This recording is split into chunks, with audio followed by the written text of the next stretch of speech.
What up, what up, what up? It's your boy Joe Castro, aka Philly Fresco, Philly the podcast. Have you subscribed yet? Have you liked yet?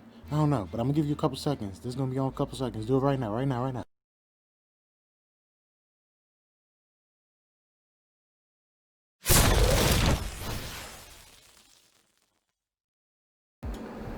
What is going on, you guys? It's your boy Joe Castro, aka Philly Fresco. You know what time it is. You know what I'm saying? Philly the podcast. We out, y'all. How you guys doing, man? Just another episode of the podcast. You know, a beautiful Tuesday. I was gonna do it yesterday, but I don't know. I did one Sunday. I figured you guys would be tired of seeing my face, but either way, make sure you like, subscribe. Don't forget we got the contest going on, so if you want to win $100, make sure you go head over to the audio section, audio part of the podcast over on Anchor, Spotify, Google, all those. Anywhere you can find streaming, you can find the podcast. So go over there. Once we get 2 of those up to 100 plays, we'll be giving out $100 to a random YouTube subscriber. So make sure, obviously, one of my subscribers, I'm not just going to randomly pick a YouTube subscriber. So make sure you guys do that. Also, today, well, not also, I guess this is really just basically what the video is about. Today, I saw it last night. It was the top 5 Eagles of the decade. It was put out by PFF, Pro Football Focus, I believe is what the acronym is. And they put out the top 5 for the decade. I see that they're doing it for kind of every team. I don't really care about much other teams. I'll probably go over the other ones in another video, but this one's going to be about the top 5 for the Eagles. The top 5. So what they had was Wentz, Michael Vick, Nick Foles, then Malcolm Jenkins, and Zach Ertz. I'm not mad at the list. You know, I personally made a different list. It has some of the same people. It has a couple different people. But it's basically the same thing. You know what I mean? And so let's go over their list real quick. So they have Carson Wentz at number 1. You know, he's already breaking a bunch of franchise records. He's a great quarterback. He's going to be our franchise. He is our franchise. But I don't know. To say he was the most important player of the 2010s is kind of a strong, it's a strong thing to say, especially he wasn't there for the playoff run. I know he got us there. But, the injury history kind of makes me wary of keeping him at number 1. But that's what they have. So they have Wentz at number 1. And they got my boy Michael Vick, second chance Vick, bro. He was a lot of fun to watch. MVP of the 2010s, number 2. I don't know. Like I said, he was a lot of fun to watch. Unfortunately, he kind of came in with the Chip Kelly era. If he would have stood with Andy Reid for a little bit longer, I think we would have really saw him mature into a really good quarterback. Because you saw the growth that he had with Andy. Andy was just grooming him to become, a pocket passer, which he became, And he wasn't old. I think he was like 30 when we had him. So if he would have had a couple more years under Andy, I could have saw that blossom into something way more than it did. But again, kind of I don't know. I personally would not have put him at number 2. Which brings us to number 3. Now, me personally, I would have put him at number 2 before I would have put Vick. But they have Nick Foles at number 2. At number 3. Nick Foles has done a lot. And it might seem, he's done it scattered, so it doesn't seem like, he's done, oh my God, he's had the greatest starting career, which he hasn't, don't get me wrong. But for the Eagles, the 27-2 season, the 7 touchdowns against the Raiders that year, he went crazy that year. I think he beat out Vick for the starting job at some point, if I'm not mistaken. But either way, so, and then obviously the Super Bowl run. I feel like that goes without saying. Whenever you say Nick Foles, that's the first thing you think of. This whole podcast is basically based around that one soundbite of Philly, yeah, Philly, let's do it, yeah. So Nick Foles at number 3, I'm not mad at that.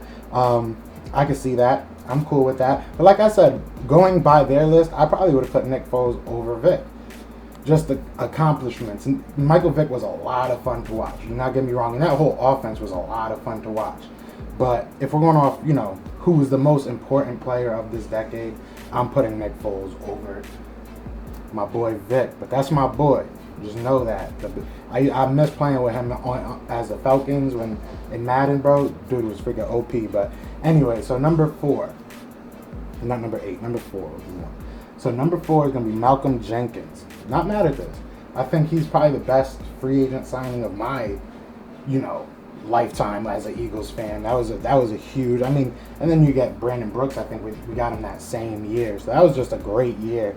Malcolm Jenkins, I have no problem with him at that spot. I personally might even put him higher, which like I said, I did my own top 5, so we'll see what I did. But either way, so yeah, they have him at number 4.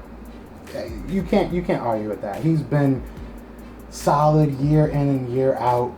When everybody else is injured, he's the one guy that is just playing. He's the Iron Man. Well, he was the Iron Man of the team. So I can definitely get behind that. Malcolm Jenkins definitely deserves that spot. And like I said, I think he might even deserve a little bit higher. Ever since we got him from the Saints, he became a leader, and for him to go back to the Saints, and you see he's still showing love to the Eagles secondary, kind of teaching them some stuff. He was with Will Parks the other day. This was like a month ago. I said the other day like it was yesterday. But either way, he definitely deserves that spot. Can't argue there. And then number 5, they have Zach Ertz. So there's no defensive players. There's no offensive linemen. There's no wide receivers.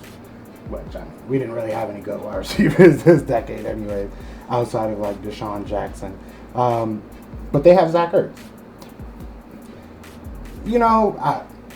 I feel like he just broke out like 3 years ago, maybe like 2 or 3 years ago. I feel like he finally became what we all thought he was going to become. There was a long period of time there that we didn't really know what Zach Ertz was. We didn't really know what we were getting out of him.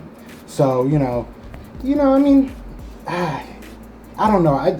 Just too short of a time period for me to really say that he was one of the most important people of this, decade. Yeah, he had a great game to win us that Super Bowl. But if we're going off that one Super Bowl, you can put Nelson Aguilar up there, And so, yes, he's a great player. He's one of our best players, if not our best offensive player. But number 5 for the whole decade, I don't know. I don't know if I can put him there. So that brings me to my top 5. So my top 5 would look a little something like this. So my top 5 would start with Jason Peters, the bodyguard, Mr. All-Pro, Mr. Hall of Famer, surefire, first ballot Hall of Famer. If you disagree with that, I don't care that the quarterback is the most important position on the field or the most important position in sports, really. I mean, I really don't care. Jason Peters has been here the whole time. He's been an all-pro. He's been top 5 at his position the whole decade. The last couple years, maybe you can say he's slipped out, maybe top 10, but you can't predict what he became. Coming from the Bills, he was a tight end, switched to the left tackle. His whole story is crazy, but he's the number 1 for me, easily. There's really not much of a debate there. And then, like I said, I thought this guy should have been higher, so I went ahead and put him higher. So I put Malcolm Jenkins. Another guy, he wasn't here for the whole decade, but like I said, he was the Iron Man for the time that he was here. He was one of the biggest free agent signings in our history, like I said. And the time that he was here, he was just very solid for us. A leader on and off the field. You can't buy that. His paycheck really didn't cover all that he did for us. And then the amount of positions that he played, he was just the Iron Man. He was huge for us. He was the new Iron Man Chuck. He was the Concrete Charlie, excuse me. He did everything for us. He was blue collar. He's Philadelphia through and through. So I love that guy. So I put him number 2. Number 3, I put Nick Foles, Foley and Dynamite. Not going to go too much over it. I mean, I kind of said it when I talked about the number 3. He did a lot for us. He had some great times for the Eagles. Obviously, winning that Super Bowl, that kind of catapults him up into the top 5. So I put him at number 3. Now, you guys are probably asking, what about Wentz? So you're saying Foles is better than Wentz? Is that what you're saying? No, that's not what I'm saying. Let's all calm down. I'm not saying that. I did put Wentz at number 4. He's our franchise. He's our future. He got us to the playoffs with that first round bye. Without his amazing season, we wouldn't have done that. So I have him at number 4. Another guy I'm not going to go too in depth on. I think we all can agree he's done some great things for the Eagles, and he brought a lot of hope to the Eagles at a time that we kind of were definitely needing it. We were looking really bad. So I got him at number 4. The number 5, which I'm surprised another person that wasn't on their list, is the dog himself, Fletcher Cox. How do you not have Fletcher Cox?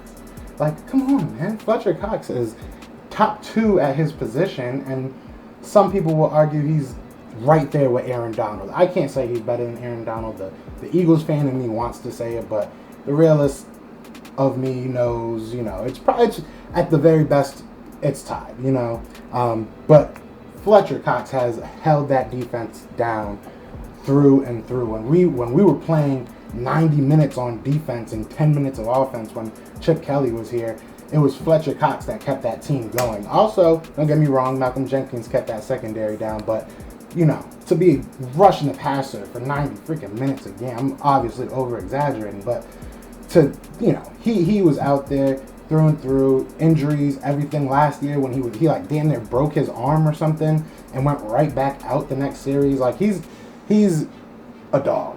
That's it. That's what it is. And then he's out here, smashing every wife that he can find. So you gotta love the guy. So that's my top 5. What would your top 5 be? Who would you put? Would you guys change minds around? Would you completely trash minds? Is mine's terrible? Let me know. Comment down below what you would do. Another couple things that have gone on is, I don't know if you guys heard, but Drew Brees is about to get jumped, man. That's getting crazy. So Malik Jackson said he does not accept your apology, Drew. He's still mad at you. And he said he can't wait to play you. I love it. I can't wait till they play either, because they've been embarrassing us. The past 3 times that we've played them that I can remember, we've lost. And it's always been close. Well, there was one, obviously we got blown out that one time, but the 2 playoff games were close. Very close. Nick Foles could have won the first one. Our defense blew it. And then the second one, Alshon dropsies. I don't know. That was bad. I felt bad for him, but it is what it is. I would love to get some revenge on them, so let's go out there and whoop his butt. And then the last thing is, I don't know if you guys saw, I'm sure you did, Wentz out there balling, training with Rager, training with J-Jaw. He needs it. He needs every rep he can get. JJ Arcega-Whiteside, you need to get out there and freaking work out, bro. Do every rep. Don't even pass it to my man. Like, just keep passing it to him, bro. Rager, you work out on your own. We got to get J-Jaw right. And then we also saw Marquise Goodwin doing a little bit of, getting them reps in. I ain't mad at it. So, but other than that, that's kind of just it. Just a couple things I wanted to go over. But again, let me know what you guys would do with the top 5. Or what will you do for your top 5 team? Giants fans, Cowboys fans. Who are your top 5 for the decade? Let me hear it. I want to hear it. I want to know it all, man. But other than that, you know what time it is? You know what I'm saying? It's Fly, Eagles, Fly, Philly the podcast, and I'm out. Peace.